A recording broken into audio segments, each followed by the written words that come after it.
Hey everybody, brand new episode of Micadelic. I'm Mike Brancatelli, you're you, I'm me, we're here. This is a solo cast and also the sort of acknowledgement, the official acknowledgement, if you will, of the popular agreement of the arbitrary benchmark of 200 episodes. But we're a little bit past 200 because I stopped numbering the episodes without guests. I stopped numbering these solo cast, so we're like 215 or so episodes. But this is the official acknowledgement of the yippee woohoo 200 episodes. So here I am. I'm back after being away for a little while. I was away for a little while because honestly, I just couldn't take being plugged in.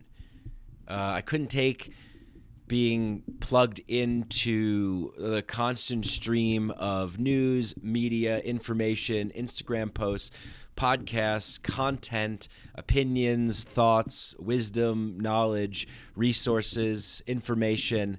It was just that my nervous system has felt overwhelmed and my consciousness hijacked. My sensory input data on my meat computer motherboard was short-circuiting and needed a reset and repair. So, I just decided that around December that I was going to get quiet, be silent, create space, and not expose myself to the overwhelming, infinitely abundant stream of noise that is out in the digital sphere in which we find ourselves so intermeshed and intertwined with. So I'm going to talk a little bit about that. I'm going to talk about my process of unplugging and what I discovered and insights I've gained and clarity that I've had. And I'm also going to talk about some other things that I feel are important to discuss. And throughout the podcast, sometimes I'll say we.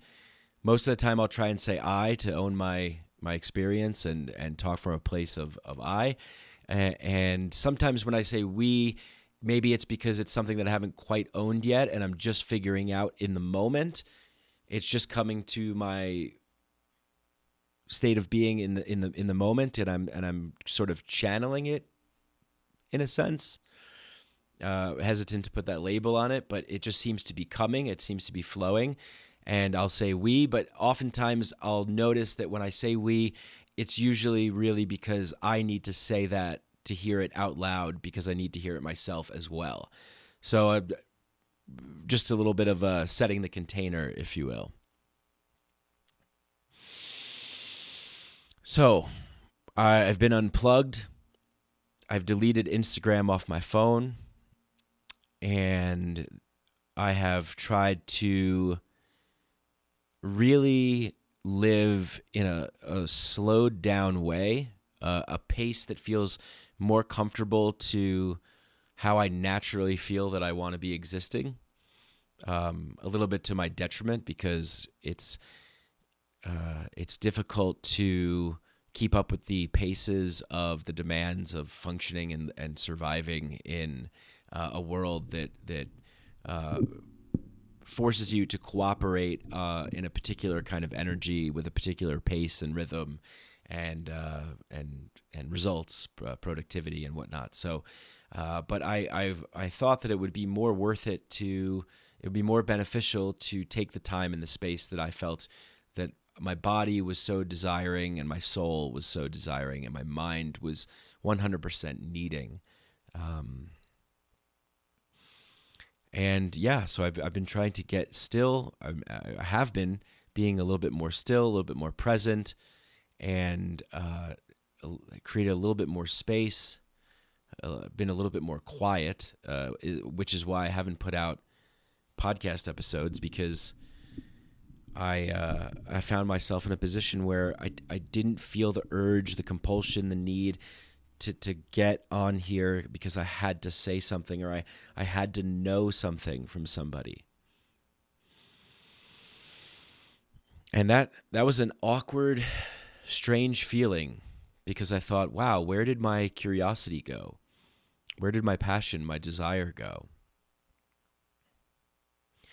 And my passion, desire, and curiosity went to being fully present while I was making my coffee and my breakfast, and thoroughly enjoying eating breakfast, and then going for a walk in the park and enjoying the geese running around on the ice, the frozen pond, noticing the different trees in the park, the different people, saying hello and smiling to the faces of strangers that walk by on the path at the park. My point is that I've been really trying to embody the be here now. That's what truly when I feel most alive. Everything else is a fabrication. We hear it all the time from people. There's only now. This is the moment. Be here now. Be present. Many of us, especially in this space, will hear. But what does it mean to really live that without trying to do anything? Without trying to mark some checklist off of objectives that you are trying to meet. Oh, great. I was able to sit still for 30 minutes and meditate today. Wonderful. I could check that off. But what about bringing that conscious present awareness and that meditation to the act of living itself? I found that to be very rewarding. I deleted Instagram off my phone, and one of the reasons why, not because I was so active on it, but I noticed the conditioned pattern of my behavior was to consistently pull my phone out of my pocket, scroll to the last folder on the last screen all the way in the back that says social media, tap on that, scroll a couple more, find Instagram, go into that, and notice, people that I'm following have new stories, new posts, new things going on that they're putting out there. I wonder what they have to say. And just exposing myself to that and just looking at it, and time would go by and I'm kind of like realizing, oh yeah, that's right. I'm just kind of mindlessly scrolling right now. Okay. Well, if I'm not posting anything and I'm not actively participating in a conversation in anywhere or doing an Instagram live or something, what am I doing? What am I doing? Well, if we take it out of the digital sphere, what I'm truly doing is, it'd be the same thing as if I decided to leave my house and walk across the street to an area where there's let's say like a flea market or like a farmer's market or some kind of mini little art crafts festival or whatever it is. And then you just throw everybody in there, and I'm constantly going over to go, oh, what's going on here? What's going on there? It's shopping. Shopping for some kind of mild, passive, somewhat entertaining, somewhat enjoyable, somewhat, seeking some kind of something outside of myself. Maybe the biological urge to hunt is present there, or to gather, right? I think that I'm also kind of a little bit of an intellectual hoarder. Well, I'll see interesting posts or articles and go, ooh, I'll read that later. And I have tabs that say, read this later, things to read later. And they're just like stacked up with all kinds of stuff. But the compulsion, I noticed the compulsion, the automatic programmed, conditioned behavioral action that was taking place without my conscious awareness being brought to it. So when I consciously made the decision to delete Instagram off my phone, I noticed that I would still pull my phone out and I would still swipe my thumb a couple screens back to the back of the screen, to the social media folder, to open it up, to look for Instagram, only to realize by the time that I got there, oh yeah, that's right, I deleted it off my phone. And then I would put my phone back in my pocket. Or I would look and say, okay, well, let me check email, or let me check something else. Let me check my crypto. Let me check something. Let me get into something. Then I would put it back in my phone. I'm like, okay, that's interesting, because there was no conscious present attention and awareness brought to the situation where my arm moved and my hand reached in my pocket and pulled out my phone, and my thumb scrolled, and my action was to find Instagram, much to my bewilderment and surprise. Oh yeah, that's right. It's gone. So there was no presence, no mind, nothing brought to that situation. It was almost as if it was just like a blackout. So, okay, that's interesting. So maybe a week or 2 weeks later, maybe 2 weeks later, I noticed that what I was doing was pulling my phone out and then realizing, oh yeah, why am I pulling my phone out? And then putting it back in my pocket. Interesting. Now the conditioned response has diminished to a shorter space or a quicker level of awareness brought to the fact that I'm pulling my phone out. Wait a second, why am I pulling my phone out? I'm not checking the time. There's no reason. Interesting. All right. So then after a while, it went completely away. I stopped. My arm stopped moving. My hand stopped reaching in, and the phone stopped coming out. And I thought, oh, okay, great. And after that urge completely dissolved, it was like this dawning, this awakening that came to me. What am I doing? And the answer is, I don't know. I didn't know what I was doing. It was a complete, total, no mind, like Pavlovian conditioned response. Just like, okay, go in the pocket, check the phone. Go in the pocket, check the phone. Go in the pocket, check the phone. And what benefit? How is this improving my life? For me, it wasn't. It was just exposing me to more things that I don't need to be exposed to. And I think we short sell that right there.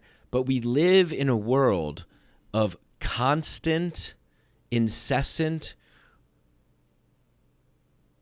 information, creation, messages, thoughts, opinions, posts, articles, videos, color, noise. We live in a world it's a constant, infinite, abundant stream of really anything that you want to expose yourself to, you can. And this is just like everything, sort of a double-edged sword, right? In one way, it's like, wow, that's really cool. We have the ability to have access to anything that we're interested in, knowing anything or looking at anything. On the other hand, us human beings are sort of novelty-seeking creatures, as McKenna has said many times, like that we are seeking the discovery of new and interesting things. Even when we're in the spiritual consciousness, psychedelic type of community, there's still this incessant need to want to accumulate and to know and discover more and learn more and figure more things out, or try to figure things out, because it makes us feel comfortable, it makes us feel safe. We're never going to know all the things.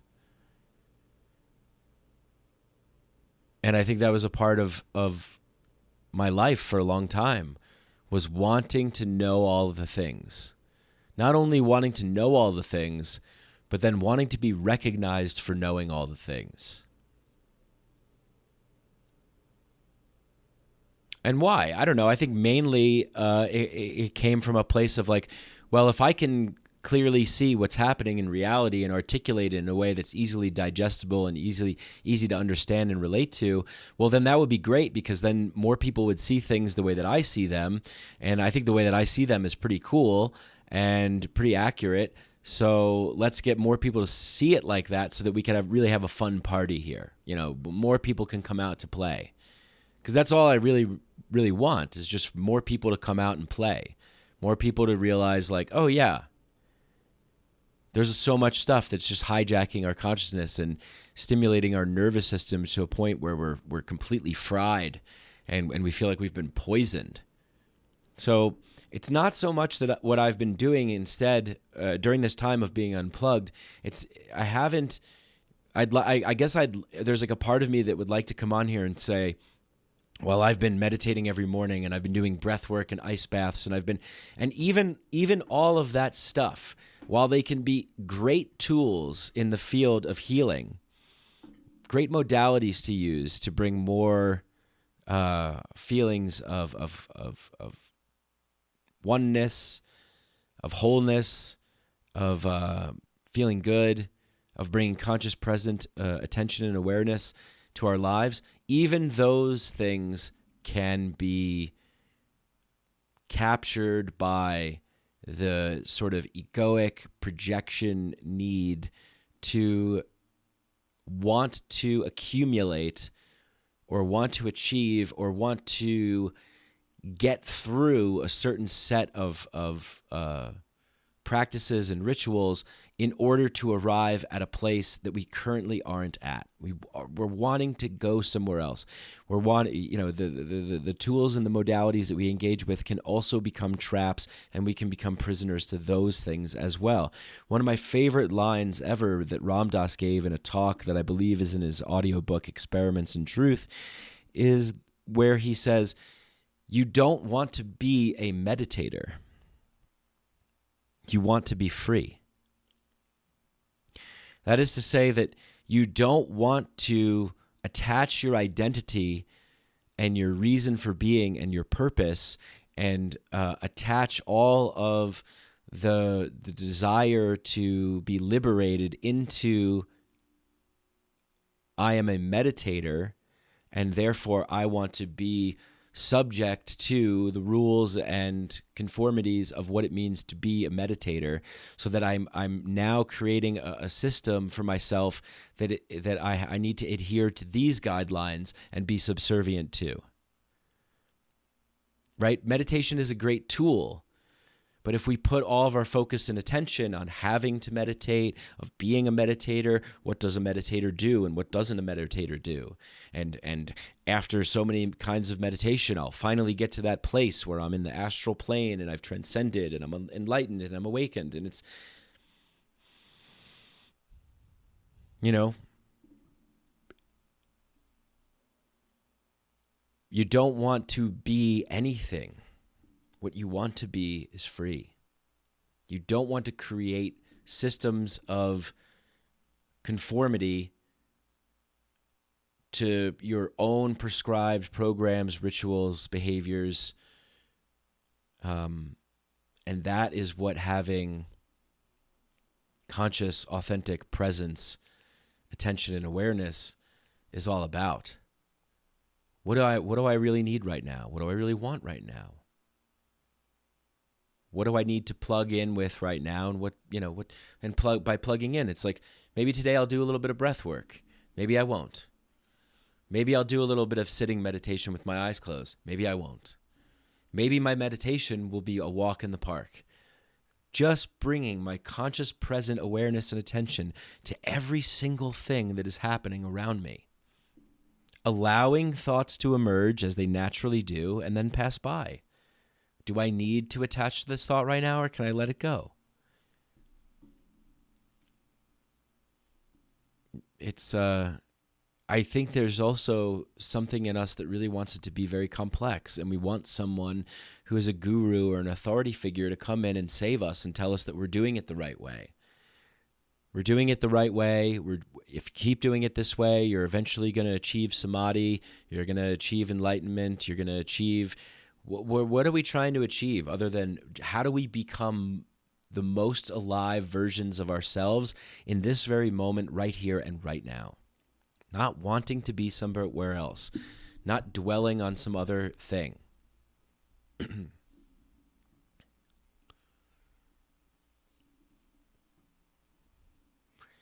So this is very important because if, again, drawing a little bit of a metaphor to the digital landscape and how we engage with the digital landscape, whether it's YouTube or Wikipedia or Instagram or TikTok or whatever we're going on, whatever we're plugging into, the way in which we engage with that, is that healthy?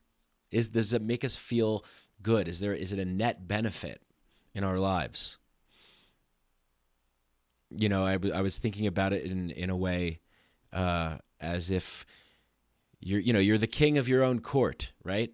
You're sitting in your living room in your house, and every second there's a new person that knocks on the door. Maybe they don't even knock on the door. There's a new person that you allow, come in, and next, and just people come in and just tell you, oh, you can't believe what's going on down the street. It's amazing. There's this guy and he's making donuts and someone threw snowballs at him. It's wild. Okay, next. Oh, there's a little girl that got injured in the park. She fell off her bike. Okay, great. Next. Oh, you got to see like what's happening. It just keep letting people in to tell their jokes, to tell their stories, to tell their things. If we were exposed to that level of noise in our lives, we would most certainly all go completely mad. You can't be exposed to the sheer number of things that you're exposed to in the digital realm, in the physical realm, and not totally feel the overwhelm of that, right? So if I'm on Instagram for an hour and I expose myself to, say, 300 different points of view or 300 different posts, memes, videos, whatever, that would be the equivalent of having 300 people come into my home and one after the next pitch me their thing. Yeah, after a while you'd get bored. This is crazy. I can't handle this anymore. Yet we continually keep going back to the well. I continually kept going back to the well to try and find something that would be some way for me to engage, react, respond. And then on an unconscious level, it was really more of just like a passive hunting for some kind of mild amusement, pleasure, information, entertainment. Instagram for me it's a very passive, mild, sort of middle of the road. Oh yeah, that's pretty interesting. Oh, that's pretty cool. Or like, oh wow, all right, maybe I'll save that for later. Oh, that deserves a repost. It's a very mild, passive form of engagement. And so what happens when we live in a culture that is continuously plugged in to a version of reality that encourages mild, passive, detached, kind of cold, in a sense, subtle engagement? It's a complete trance state. The one of the biggest feelings that I've had my entire life, and most obvious and apparent in the last 2 years, has been that it's very easy for people to fall into a trance state and to just become sort of passive observers of their lives.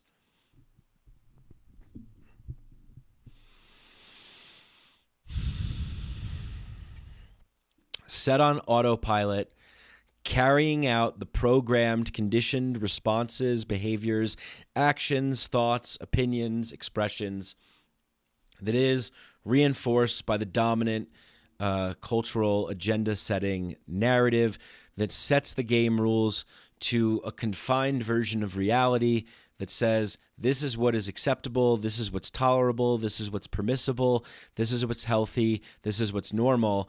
And through maybe our lack of imagination, lack of creativity, or simply due to the fact that we've been terrorized by so many nervous system stimulating fear-mongering propaganda and shock and awe type traumatic events, that we have just been shocked into a state of complying out of a survival mechanism to conform to the group, because those who don't conform to the group are ostracized by society. And biologically speaking, if you're ostracized from the group, that meant, in traditional Aboriginal and hunter-gatherer societies, if you were cast out of your tribe, it most likely meant certain death, because you were on your own in a big scary world and had to fend for yourself. Nothing good comes of being isolated and having to fend for yourself. We need community. We need each other. Healing doesn't happen on an individual level solely alone. The most profound healing, it happens when we come together in community. And when I say healing, I think about all the moments that light up your soul and that make you feel the most excited to be a human being living this experience. When we're dying, we're not going to be thinking about anything else other than those moments that brought us the greatest joy, the greatest feeling of being alive, the memories that we can tap into, where we can cultivate that feeling in our heart, in our soul. Oh my God, so good to be alive and to have experienced that beautiful, magical, emotional, uplifting, complex, nuanced, incredible moment in time that will never, ever again be replicated.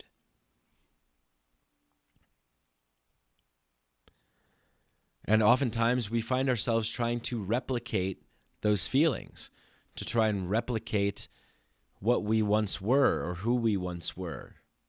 I know I myself have fallen into that, and that is why I needed to take a little bit of a break and unplug and just come back to myself and come back to what is currently here. So one of the things that I have been doing that's been really helpful has been writing, journaling. That has really helped me clarify my thoughts. And I originally thought that that a lot of the things that I was seeking were out there, really, seriously, because there's so much to learn and to know and to explore and to discover. And when I started to unplug and not pay attention to the news cycle and not pay attention to Instagram or social media or email or anything like that, and I would wake up in the morning and have my coffee and sit down and write, I noticed something, that I was just engaging in a massive word jumble of 26 letters that I could reconfigure into any magical form of creation that I want to depict some kind of story that's happening within myself, or that the writing, only using 26 letters on a page and reconfiguring those 26 letters into a multitude of different words to evoke and communicate a particular sense of feeling or thought or insight, I realized that was so expansive, that it's actually, the expansion is in the simplicity.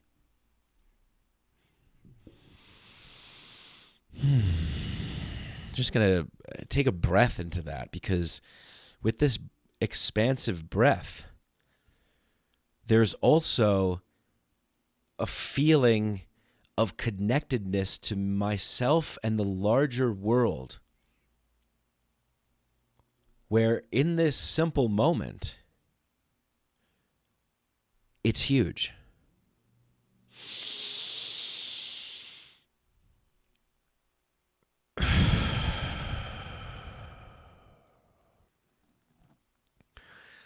And this is nothing new, right? The point here isn't to say anything new or revolutionary. The point here is to be a reminder.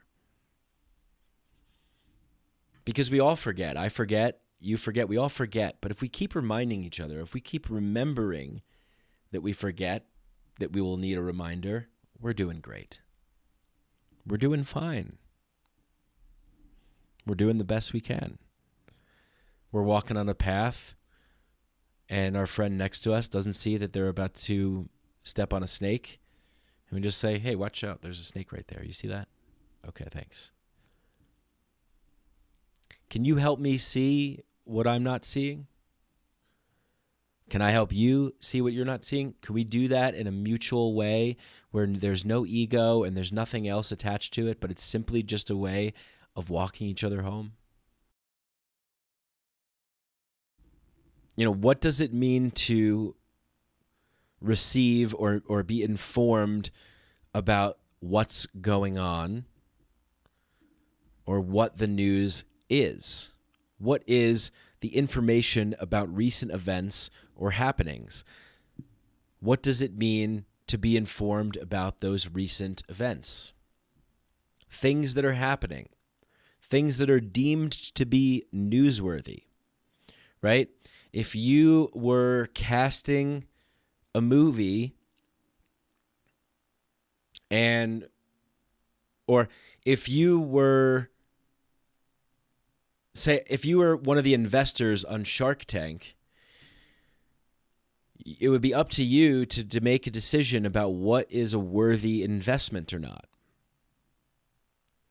Naturally, you would want something that is compelling, exciting, inspiring, helpful, but that's not what we get from the mainstream corporate press agenda-setting narrative that serves the interests of the powerful corporations, business owners, and people of great financial abundance who stand the most to gain off the narrative staying the way it is, the game rules staying the way that they are, everything staying the way it is in order to keep the train moving along the same tracks that keep ensuring financial prosperity, abundance, success, accomplishment, achievement, and the incorporation of the agenda of the people that are in those positions that believe,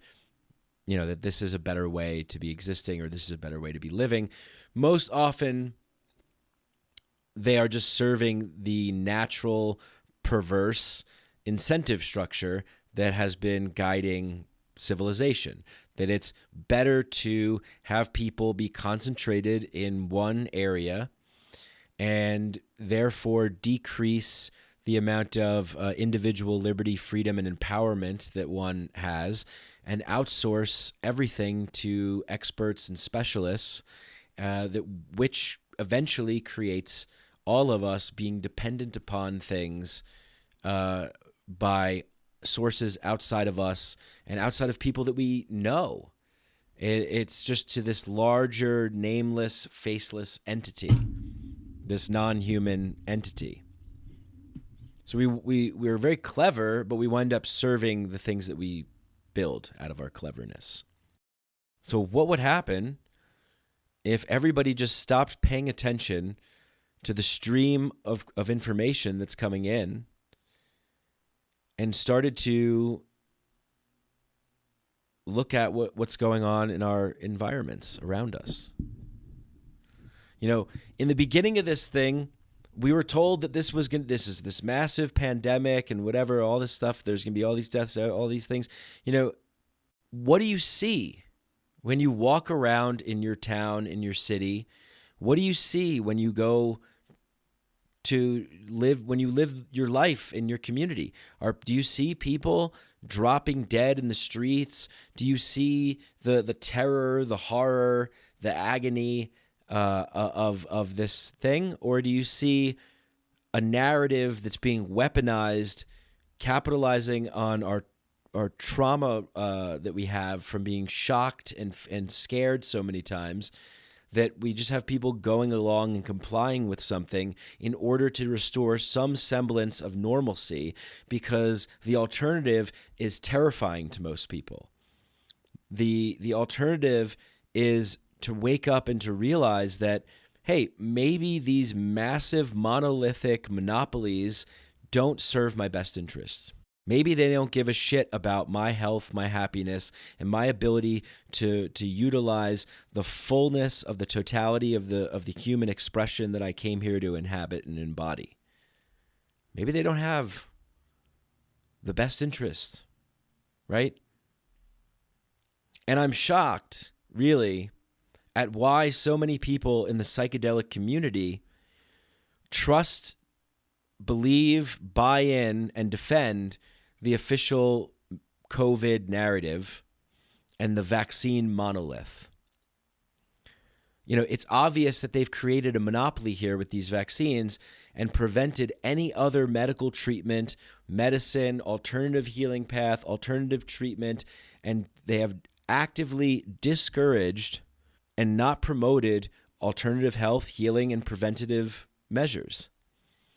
In the Fauci emails that were released, I forget which ones exactly, but he explicitly says in the emails that they need to discredit and smear these fringe scientists.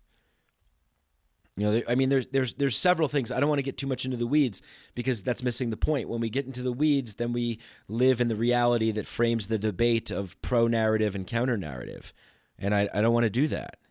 But I'm disappointed because the psychedelic community, the conscious community, the spiritual community, you know, they have been this is a war on consciousness, and it continues to be a war on consciousness and a war on drugs. The war on drugs now says that the only approved drug for you to participate in the society that we have set up for you and that you must accept is the vaccines manufactured by these multinational trillion-dollar evil pharmaceutical companies. The same pharmaceutical companies that say, take our drugs to relieve depression, anxiety, for this condition, for that condition.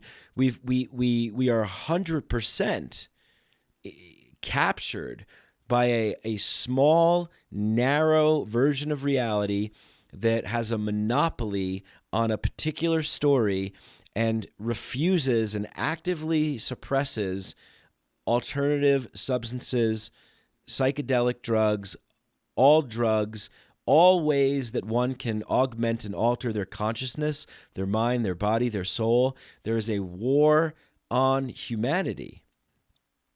And it's no different. So I'm shocked and amazed that more people in the psychedelic community don't see that it's the continuation of the same regime of control that is trying to coerce everybody to fall into a narrow slice of reality where they have set up all of the conditions, the laws, the rules, what is acceptable and what is not, what they deem to be appropriate and sufficient, and what isn't. It is their game. They're running the show, and they're the drug dealers, and they have a war on us who want to practice. You know, what are we talking about here? We're talking about people just having the freedom to choose how they want to be able to help themselves. And the fact that you have monoclonal antibodies and ivermectin and all these other cocktails and combinations of things that could be prophylactic, could be preventative, could be helpful, are dismissed, discredited, suppressed, and not promoted, not talked about. When you have, you know, the promotion of being fat and accepting that is okay. You know, that we need wise leaders that encourage people to tap in to the infinite power and abundance they have within themselves, to tap in and break through the shackles of the conditioned, limited stories, to emerge from a truly empowered place to share their highest gifts with the world. Because guess what? We all need them to do that. Just like we all need to tap into our highest gifts so that we can fulfill our purpose for being here. And others are wanting us to do that too because they need it as well. It would be a disservice if we don't. The narrow, limited, contained version of reality that they have created, it's just the same system of control that is suppressing psychedelics, that has created the war on drugs, the war on consciousness, the war on people, the war on sovereignty, the war on cognitive liberty. The same mechanism, control, and system is the one that is promoting the one solution, the one way, the vaccine. Other modalities of health, wellness, and healing and consciousness augmentation or alteration is forbidden. You must listen to what we say, and that's it. Well, anybody knows that when we're presented with a situation that has so many there's so many problems here that we need to tackle, well, we need to be looking at all solutions possible. And when you criminalize activities, when you tell people that they can't put a plant inside their body, otherwise if they do so, they're going to be locked in a cage and treated not like a human being, not like a sovereign consciousness that deserves respect, that you're treating them like they're doing something wrong. This is insanity. People don't need to be censored. People don't need to be banned, and drugs and alternative treatments don't need to be dismissed, ridiculed, banned, and they do need to be explored. And when we're living in a place like this, the insanity to me is so apparent. Most of us don't see it though, because we have that tunnel vision. A lot of people have the tunnel vision because they've bought in to the narrative. They've bought in. They've bought in a lot because they're afraid, right? I think that there's this fear and there's this wanting things to be back to a certain kind of way of familiarity. It's this reality creation machine matrix. This is the way the current world of stories operates, is that it keeps presenting to you, well, what about this? What about this? All right, now we say this. It's as if like you're traveling on a road and you get to a point where, oh, there's a beautiful scenic destination this way, but there's yellow tape and cones there. That road's been blocked off. They don't want you going down that road, because that road, all there is down that road is just trees, beautiful mountains. It's a beautiful scenic drive, but there's nothing for them to gain from you going down that road. So they say, oh no, this road is closed. There's going to be construction here. They make up a reason. They close the road and they give a detour and divert you to go down this other way. The ugly highway that has all the shopping centers and the stores and the Starbucks and the gas stations and everything, because that's the way where you're going to go. You're going to go that way. And they've intentionally blocked off the scenic drive. They want people on the road where people can stop and shop, and it's a big, massive highway, right? I mean, we keep engaging in the uglyification and the blandification, the homogenization of our world into this just one giant mall of just blandness. And it's because we're allowing for the storyboard writers, the movie directors, the casters to cast certain stories in to prominent positions and other ones not be. That's why we can't get any good fucking movies anymore, because they're not willing to take risks. They're not willing to explore new and different ways. They're not willing to explore new and different ways in the medical establishment, in the government establishment, in the power elite, status quo, monopoly. They don't want people to be empowered with information that deviates from the main target that they want to direct people to. And, same thing in the Hollywood system. They just keep rebooting and rehashing and remaking movies that were these great movies, and you can't replicate. You cannot replicate it, but we keep trying to replicate it. And that is what I sense from this entire pandemic thing, has been the wanting to keep trying to force down the same story of there's a big bad out there and there's bad people out there and they're not falling in line and they're creating it worse for you. It's a typical traditional playbook 101. Hermann Goering famously said about this, and I talked about it on the podcast before, about war, about the Nazis, about Germany and World War II. And he, said, of course people don't want war. Why should some poor slob on a farm want to risk his life in a war far away when best he can get out of it is to come back to his farm in one piece? Naturally, the common people don't want war, neither in Russia, nor in England, nor for that matter in Germany. That is understood. But after all, it's the leaders of a country who determine the policy, and it is always simply a matter to drag people along, whether it's a democracy or a fascist dictatorship, or a parliament or a communist dictatorship. Voice or no voice, the people can always be brought to the bidding of the leaders. It's that easy. All you have to do is tell them they are being attacked and then denounce the peacemakers for lack of patriotism and exposing the country to danger. It works in the same way in every country, every time.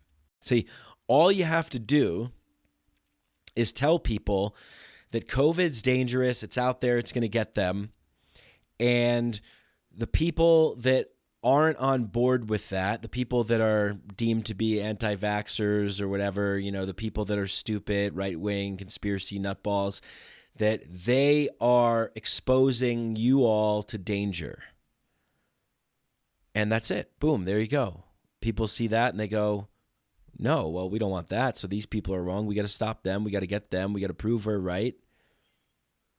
When really the truth is, the establishment is terrified of people uniting together and being like, wait a second, I don't think we trust you. What interest would it serve for you to lie to us? I wonder.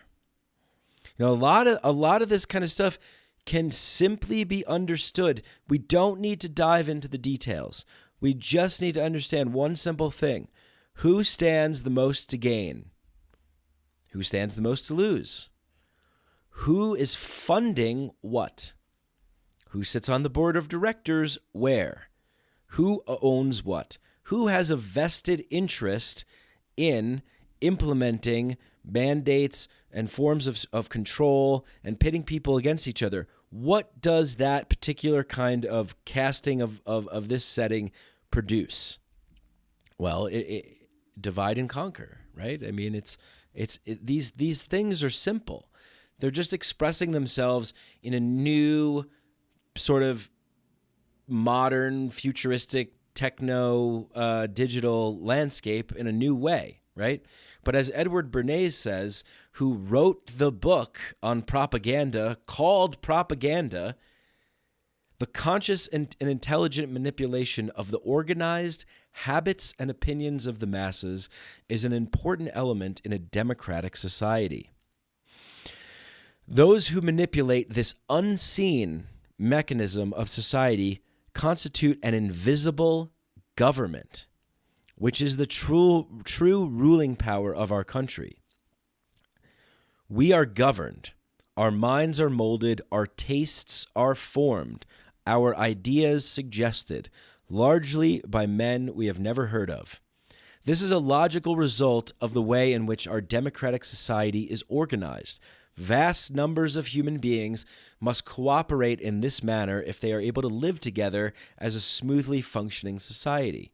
In almost every act of our daily lives, whether in the sphere of politics or business, in our social conduct or our ethical thinking, we are dominated by the relatively small number of people who understand the mental processes and social patterns of the masses. It is they who pull the wires which control the public mind. This is narrative story creation, propaganda to serve the interests of the people who benefit off of shaping things the way they are and preventing and allowing what comes through this filter of the game in which they've set up.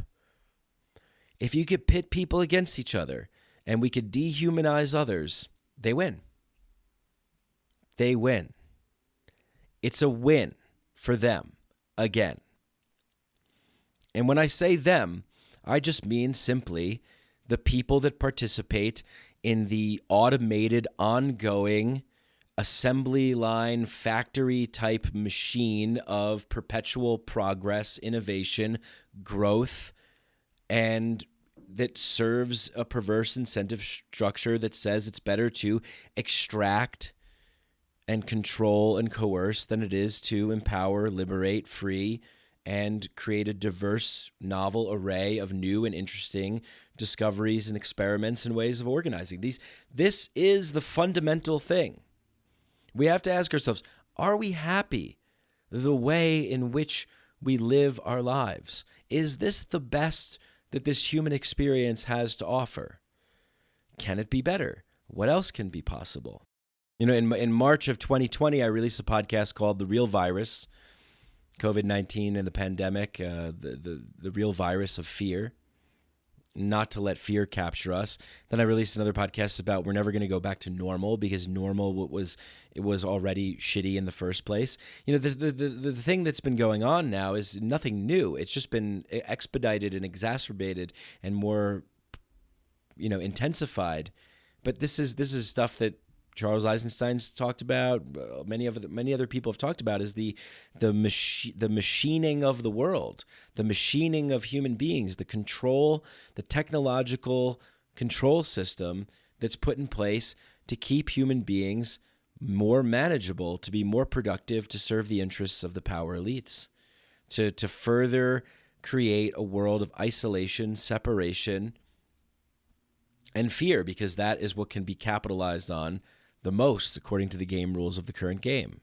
And then I remember I wrote something on Facebook around that time as well, where I just said, look, there's been millions of deaths from the war on drugs, from the war on terror. There's millions of people that are starving, that are homeless. There's women that are being kidnapped and trafficked, and children and raped and murdered. People die from the flu. People die from automobile accidents, prescription drugs, all these kinds of things. And governments all of a sudden are marshaling all of their resources and all of the energy of the news and the media, and every single aspect of life gets force-fed into one singular limited narrative that there is a terrible virus out there. It's going to kill a lot of people, and we need to stop it by any means necessary. So we can spend, we could put trillions of dollars into the economy that causes massive inflation to happen. Now, all of a sudden, when you go to the grocery store, things cost more money because there's more money in circulation. And who benefits the most from that? Well, it's the people that doesn't impact them if a box of Cheerios goes from $3 to $6. Minimal impact on somebody who's a billionaire. But for, a single mother of 4 living off welfare or food stamps or whatever, or somebody that just makes a low income, it impacts them greatly. So we have all this money to print into circulation to keep people home from their livelihoods, from their jobs. So then we would tell people they're not allowed to go to work, they're not allowed to go outside, you're not allowed to do anything. But we're going to print all this money. We're going to put it into circulation. We're going to cause inflation to go up. You're still not going to be able to go back to your job. Now, how do we pay all this money back? I mean, it's just absolutely insane. Why don't we just have that money? Why couldn't we use the money? Why couldn't we use the power? Like, if we have the tool of government that is a monopoly on force, there could have been many times in our existence that we could have marshaled our resources to concentrate our effort in an effort of coming together as a human family and community and solidarity to attack the major problems and ills of the world. But a lot of those are very complex, and they don't have a sexy appeal to them as like there's a virus that we got to stop. It's a perfect story. It's a perfect story. I mean, I view it as being very silly. I don't see it as being something that is compelling, right? I've been living my life in a very ordinary way for the majority of this quote unquote pandemic, and I think I've gotten COVID twice, and I'm fine, because guess what? Turns out it wasn't the Black Plague. Maybe the next one will be. Maybe this was a beta test to see who's going to obey and who's not going to obey. Because at the end of the day, that is what this is all about. It's a war on consciousness, a war on information, and a war on us as people, because what's the most valuable resource is our information, our data. If we can, if the powers that be want to know all of our data and all of our information, if they have access to every infinitesimal point of data that they can, we're not only easily able to be controlled, but we're now extremely 100% predictable, and we're simply existing in a very Brave New World-esque way, where we're allowed to engage in certain things, and we're allowed to have certain enjoyments and certain freedoms. But overall, for the most part, there's nothing that's really, everything has to be the same. Everything has to be ordered. Everything has to be done a one way. And that's just not who we are. Human beings are not one way. All right, I don't want to get too ranty, but we need to open a portal, because we are still playing within the boundaries and borders that are given to us. We need to know that there's other borders and boundaries that we can co-create together that are available. They're out there. We need to claim it.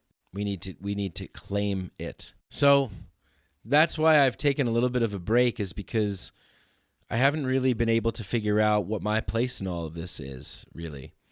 I think that this has been the most pressing thing for me.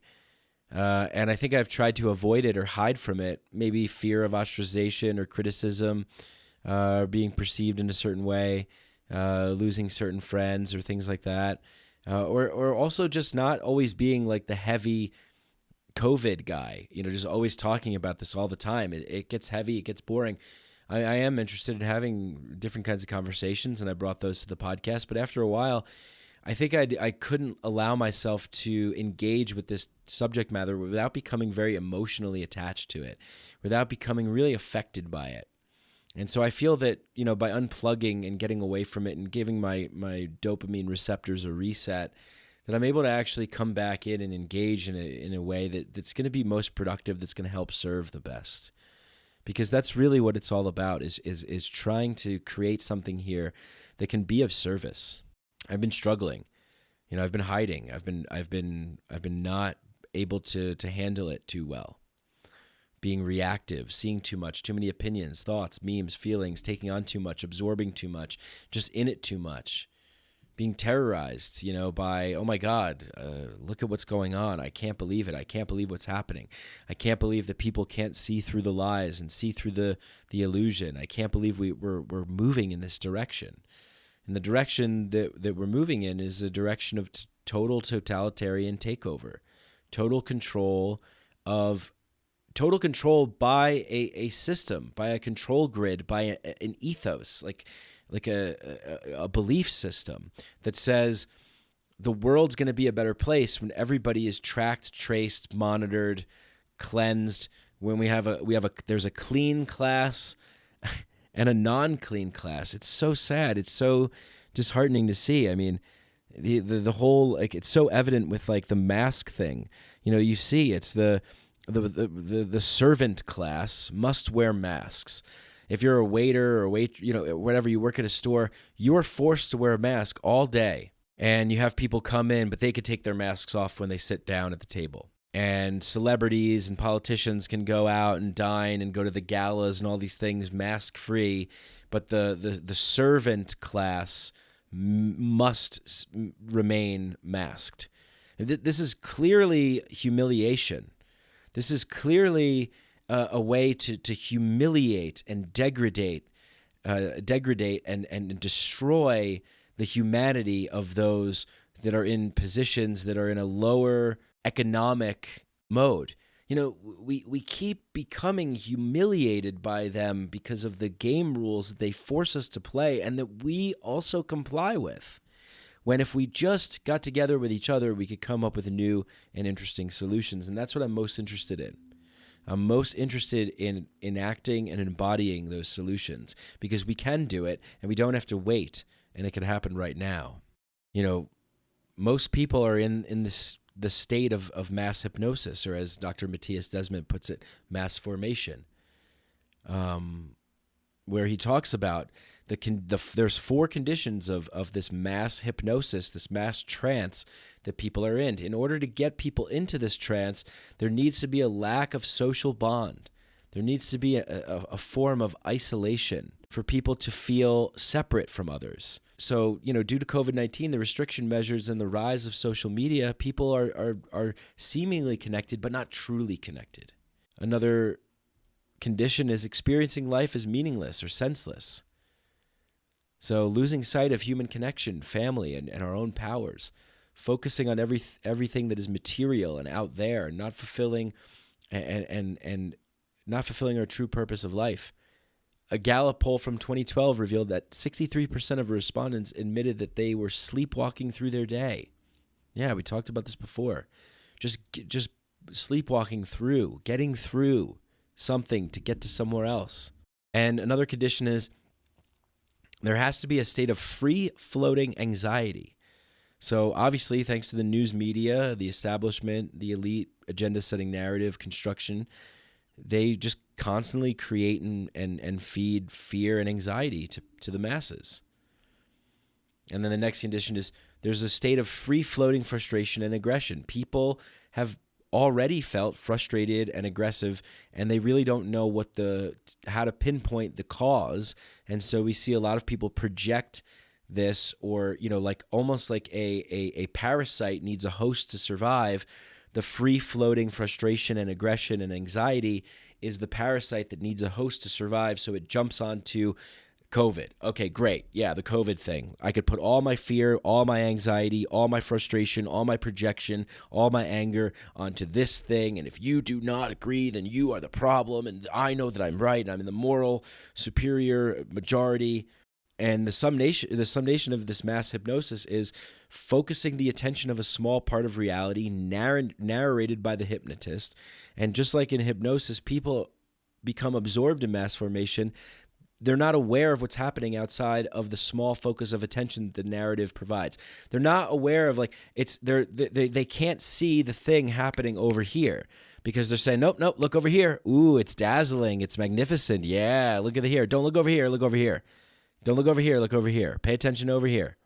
Yes, be dazzled, be fearful, be triggered, be emotional, be irrational, be what we want you to be, and be swept up in what we're creating over here. It's a grand illusion, the magic show, the man behind the curtain pulling the strings, the conscious and intentional manipulation of the public mind. And I also think that there's a real beauty in a lot of people's intentions to do the right thing as they've been exposed to and they've been told. I'm not trying to shame these people whatsoever.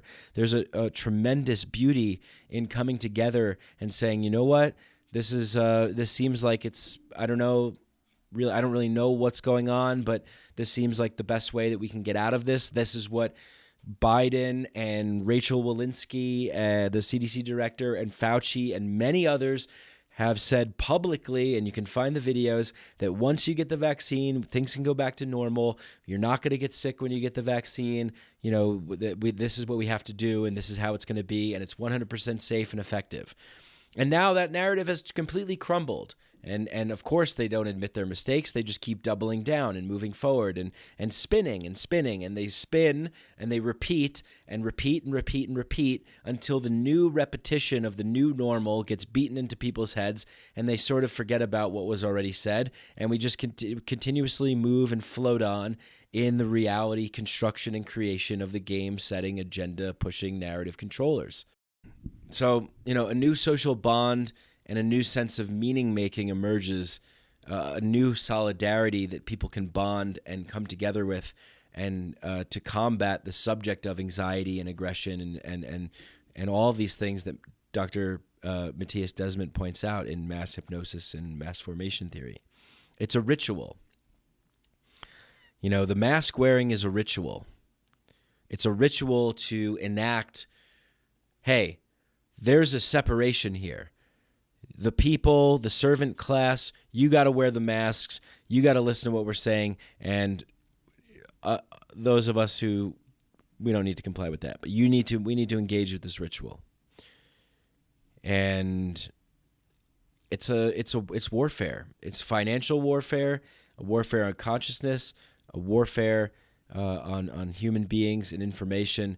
It's a war for them trying to win us all over to accept their game rules and disregard any other possibility of exploring diverse solutions, creative solutions. We need to be free. We need to be free to explore all kinds of options that are available to us. If there's a virus out there that's getting people sick, okay, what are all the ways that we can help? What are all the ways in which we can explore different kinds of solutions and allow people, and give access to people to get alternative treatments and have other kinds of medicines, and encourage preventative health, encourage exercise and nutrition, and do not promote, body positive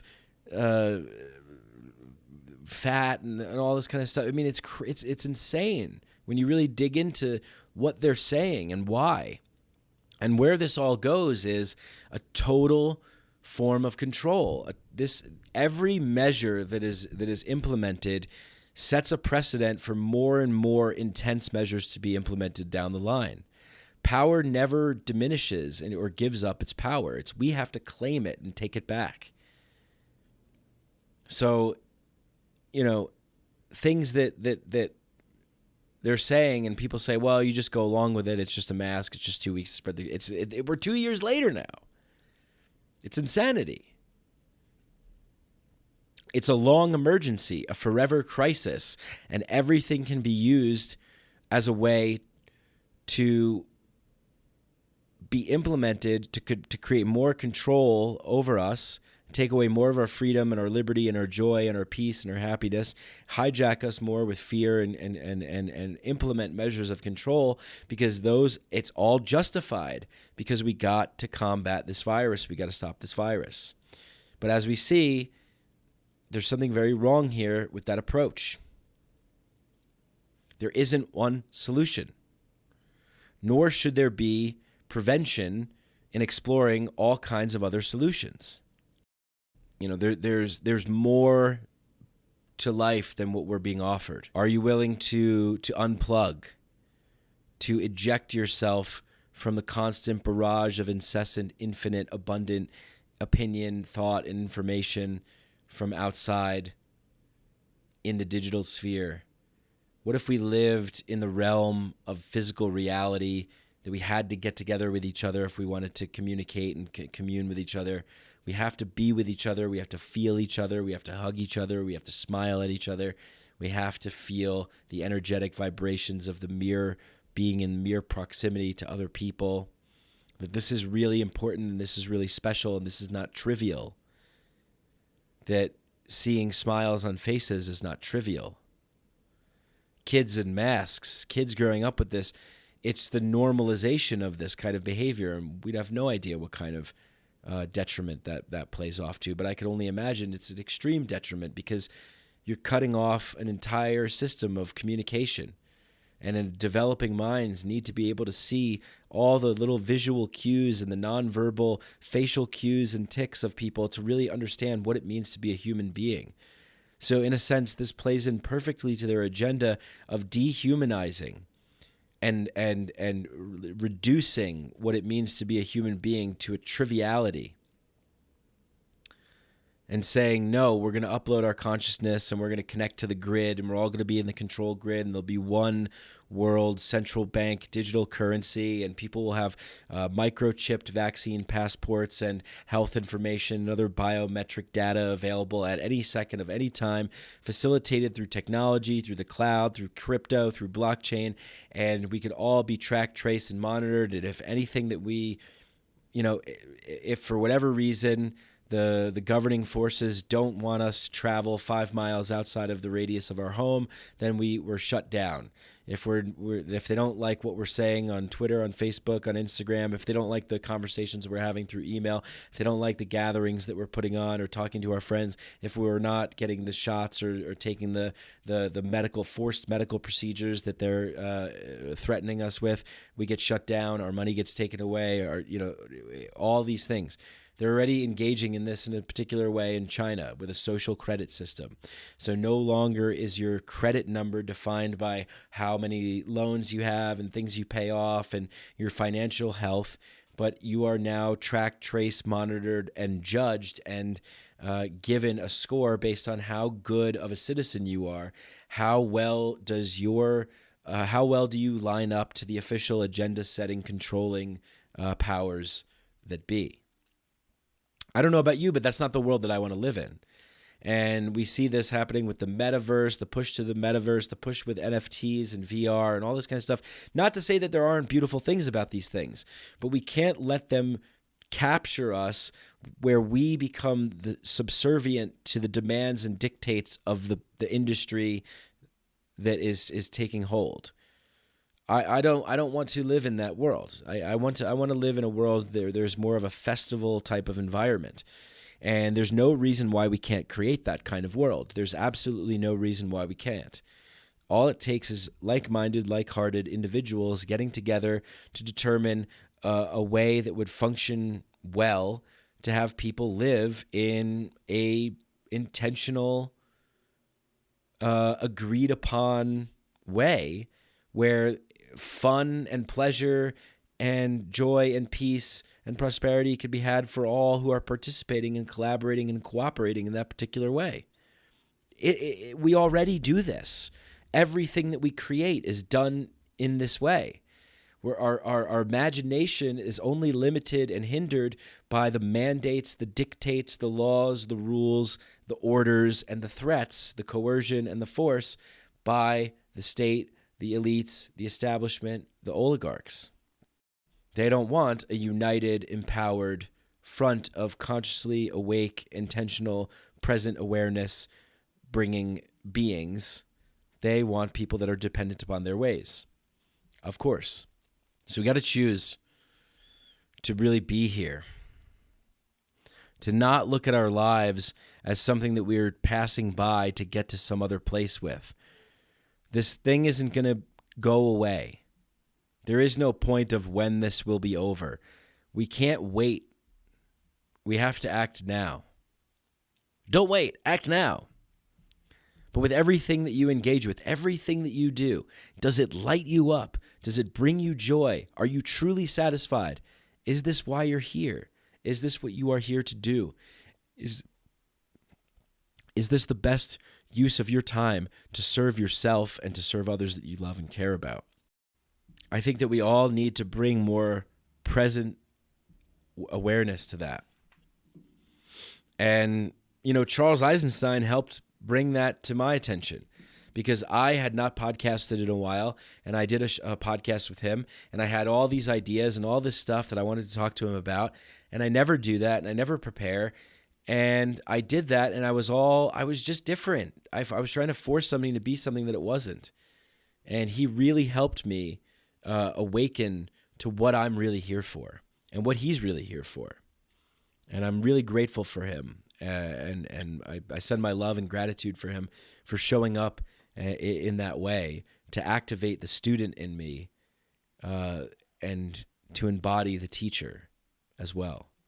Because I think every great teacher realizes that the greatest thing about being a teacher is that you get to be a student at the same time. And the great Duncan Trussell, through, of course, the magical synchronicities of the universe. After I had that experience with Charles, I tuned into Duncan Trussell and saw that he was talking to David Nichtern. And I was like, I enjoy David Nichtern. And Duncan talked about stop trying to replicate or duplicate who you were in the past when you were something. We're always trying to get back to that thing. Hey, this podcast was great when I would do episodes in this way, so now I have to make them that way again. They're never going to be that way again. So any forcing of trying to replicate or duplicate something that once was is useless. And I think that Duncan also hit on another great point that really helped me as well, that I've dissolved my sense of self so many times that I've skirted into apathetic nihilism and detachment with being a human being in the three-dimensional meat space reality. Once you get the message, hang up the phone. Alan Watts said it best. And this is like Once you understand what what this is, that we're infinite in a finite game, okay, let's go from there. There doesn't need to be the continual reliance on going to the medicine, going in. Just like everything else, there is industry that is birthed out of a necessity, a need, and a demand. There is a healing industry now, an alternative healing, plant medicine, conscious, Reiki, human design, crystal. There's a whole community, a whole industry emerging of breathwork facilitators and retreats and all this kind of stuff. And it's all great. It's all great. But we need to rapidly evolve to the 2.0 of that, which is the embodied implementation of the manifestation of reorganizing society into local micro communities of decentralized, independent, empowered beings that are voluntarily and spontaneously cooperating and creating the manifestations of their dreams. That we can liberate ourselves into that. And we also have to because everything could be, converted to ego's use, as Cho Young Trungpa says, of course, right? So even spirituality, even the path, people can become addicted to their trauma drama, stuff that happened with their mama, right? We can get too entrenched in our own drama, our own stories, and really just keep that alive, because it's part of what defines us. It's part of what gives us meaning. It's part of our path, our story, right? So, be careful not to get hooked into continually digging in, continually going inward, continually deepening in, continually bringing up the story of the trauma, of the event, of the thing. There's a time to hang up the phone, because that can become an entire industrialized mechanism of control that you put upon yourself. Right? You don't want to be somebody who's on the path. You want to be free. You don't want to be somebody who's doing the work. You want to be free. You don't want to be somebody who is dealing with a lot of trauma. You want to be free. Right? So, let's go in, let's investigate, let's excavate, and then let's integrate in a real way, and not get attached to the entire aesthetic and the community of healing and consciousness work and plant medicine and psychedelics and therapy and digging and trauma and past lives and what happened in childhood, my parents. These are all very good things to investigate and to dive into. And we also have to be very aware and discerning of, is this serving me to continue this story anymore? Is this serving me, or am I creating it into a story? Am I getting attached to the drama, and am I getting attached to the feeling of the healing path? The sense of purpose and community that continually engaging in a path of healing provides for a lot of people. So I hope I'm able to articulate that in an easily understandable way. I guess what I'm trying to say is, it's time to get real. It's time to really look at where we are holding things that no longer serve us for real.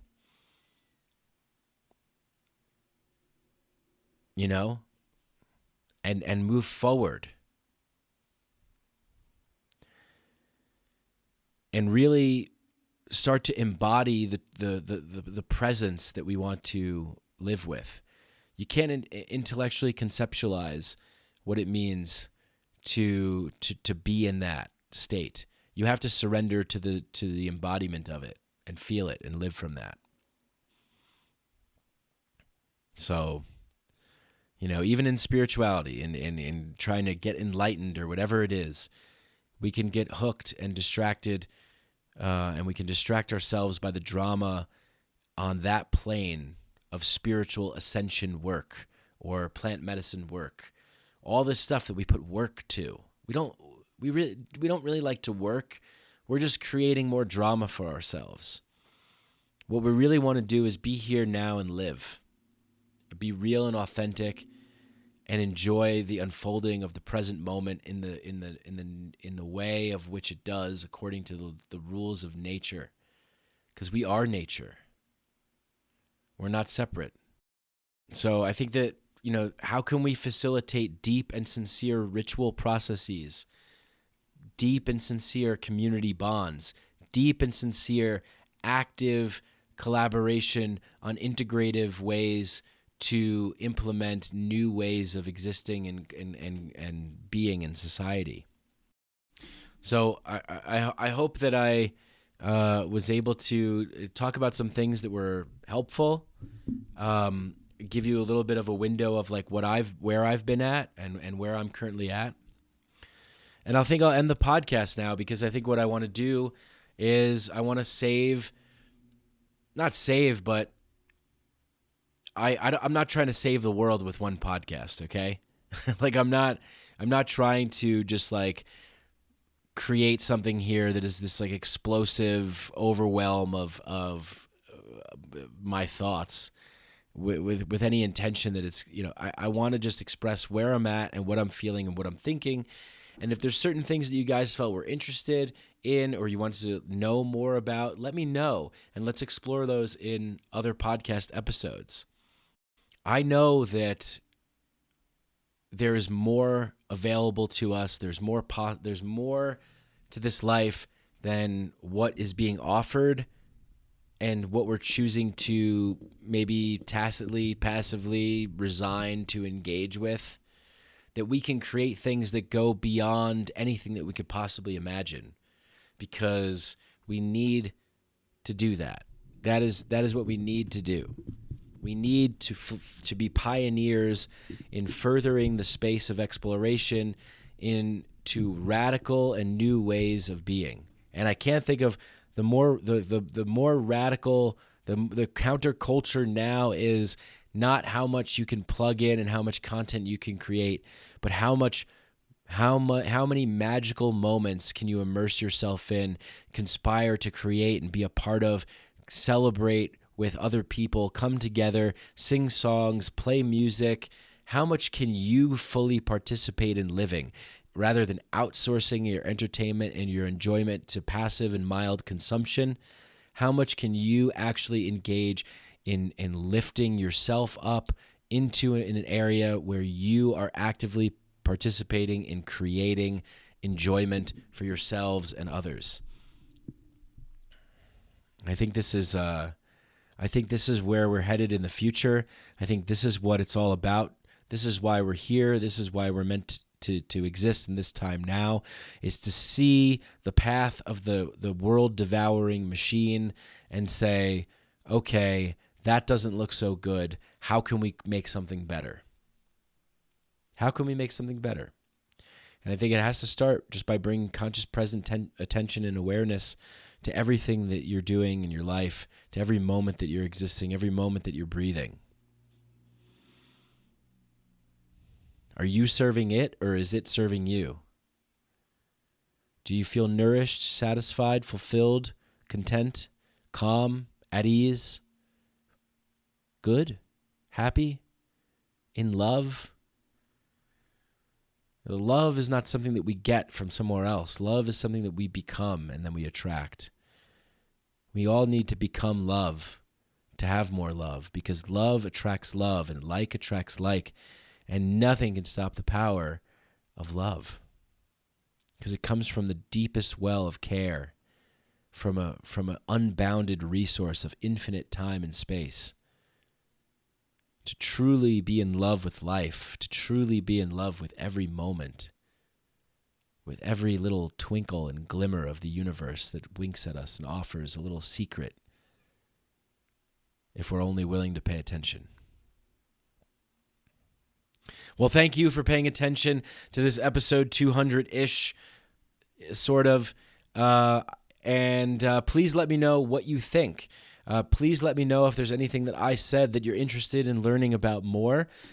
Please let me know if there's certain topics or things that you want me to discuss more about. I feel that I operate best when I can respond to others.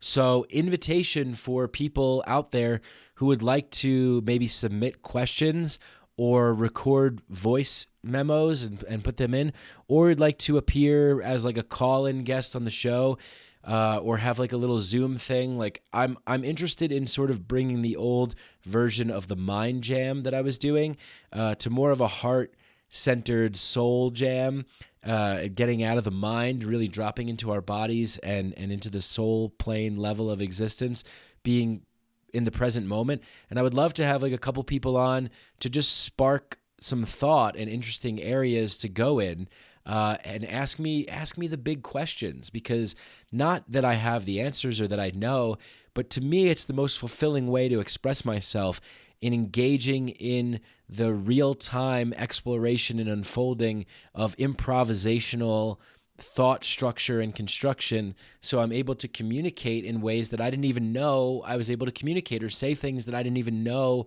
was that I could say or would say. I hesitate to label it as like a channeling or something, but I do feel that there is something that happens to me where I can get tapped in and sort of just able to present and explore and deliver a construction of words together to help uncover something for me, for you, for everyone. And I really enjoy that. It's really fun, and I really enjoy that. So it would be more fun than anything to come on the show and ask me, questions. I would love to have that. I would love for us to explore all kinds of different things that you guys find to be interesting. Why not make that what this is?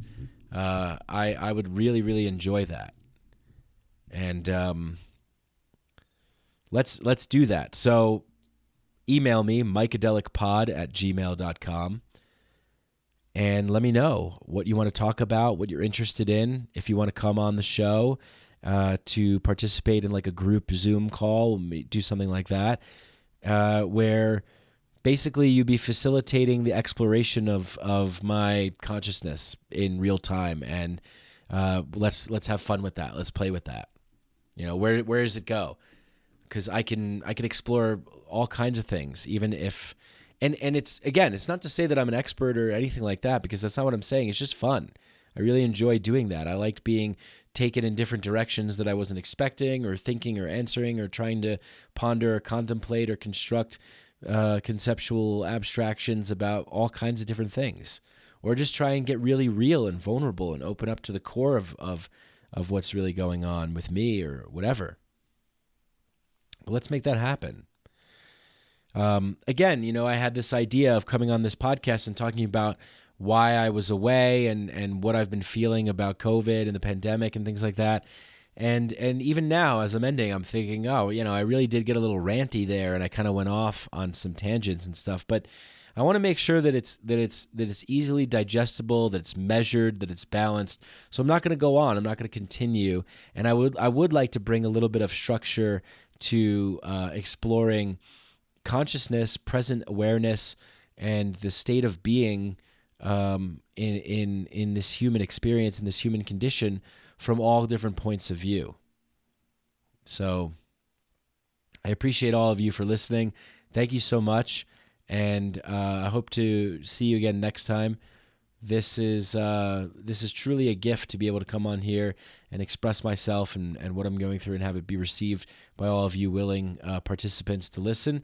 And another thing I'll say is that also stay up to date on the offerings that I'm creating, because a lot of the change that I'm trying to bring in the world is starting in the realm of men's work, even though that's not a great title, because it doesn't fully encapsulate what we're doing. It's a ritual connection, ritual expression, confrontation, celebration, liberating ourselves from a lot of different problems that bog us down, and coming together, seeing each other in brotherhood, So I host weekly men's councils in Denver, and I host retreats with my brother Bill Burns. And we have one coming up soon called Activate from February 4th to the 6th, which is going to be working on how do we activate and cultivate our greatest gifts and our powers to bring them out into the world and to unite in accountability and brotherhood, to rise each other up, to help call each other up rather than out, to collaborate and participate in a collective healing by coming together and operating as one community serving a higher purpose. So that's what I'm interested in engaging with. And I'm also interested in engaging with building homes and purchasing land and trying to create a little micro community that functions in a way in which this is a good place to live. This is a quiet place to sleep. This is also a good place to party and celebrate, and not completely detached from the world, but have a little sanctuary of ceremony and ritual and healing and community and food and nature. And I'm very much interested in how can we collaborate to make something like that happen. So, with that being said, I'll just say that The Matrix Resurrections was a shit show, terrible. It's the rehashing of an old story.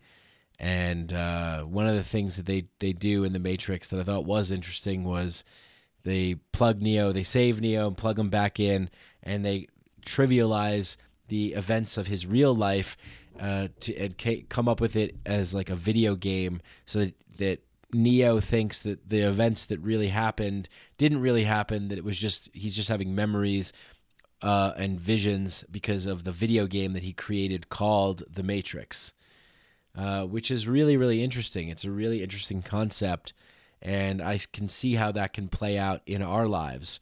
There's all this media and there's these movies of like these dystopian futures and the rebels fighting against the empire and all this kind of stuff. And there's all these like zombie movies and things like that. But we fail to see it when it actually appears in reality, because we go, oh, that's just like a fiction. George Orwell's 1984, that's a fiction story, and that's a very common one that gets brought up a lot. But it's what's happening. It's what's happening, and I think that one of the greatest stories ever is The Lord of the Rings. The Ring of Power must be destroyed. Even the purest wizard of all, with the greatest intentions and a heart of gold, knows that he will be twisted and manipulated if he decides to hold on to the Ring of Power. The only thing that we could do is destroy the centralized, homogenized, mandated, overwhelming sense of rule and authority in our world, and liberate ourselves into the beauty and abundance of the celebration and the festival life of the Shire, of community, of each other. We need to have faith and confidence in freedom. We need to believe in freedom. But we don't, because we don't believe in each other. We don't have faith in each other. I do. But what I'm saying here is that most people are programmed not to trust other people. They don't trust other people to make their own decisions, to be free. When you talk about most people should be free as long as they're not causing harm to anybody else, people have all kinds of resistance to that. No, we can't let people be free. People are stupid. People need to be, regulated and controlled and told what to do. People are afraid of freedom. We've been conditioned to be afraid of freedom. We've been conditioned to take care of, we've been conditioned to accept being taken care of, to be domesticated, to be neutered like dogs. We need to have confidence and faith and freedom, though, and it means having confidence and faith in the goodness of humanity and the goodness of other people. Because when you turn on the news, the quote-unquote news, the agenda-setting corporate press narrative, when you go and you look at all the fear-based stuff, all it says is separation, division, and fear the other. Other people are stupid. Other people are wrong. Other people are causing harm. But when you go out in public and you walk around your town, your neighborhood, your community, Is that really what you find? Is that really what you experience on a day-to-day basis with your personal interactions with the people that you engage with in real physical 3D reality? It's Plato's cave, man. People keep telling us, no, no, no, this is real. The shadows on the wall. Don't go out there. Don't listen to what's going on out there. This is what's real. And anybody that comes in from out there and says, guys, there's a whole other world out there, the people are so conditioned to, and afraid to question it that they can't imagine that there is another possibility, because it shatters their entire conception of what they thought was real and true and sturdy and foundational and safe and secure.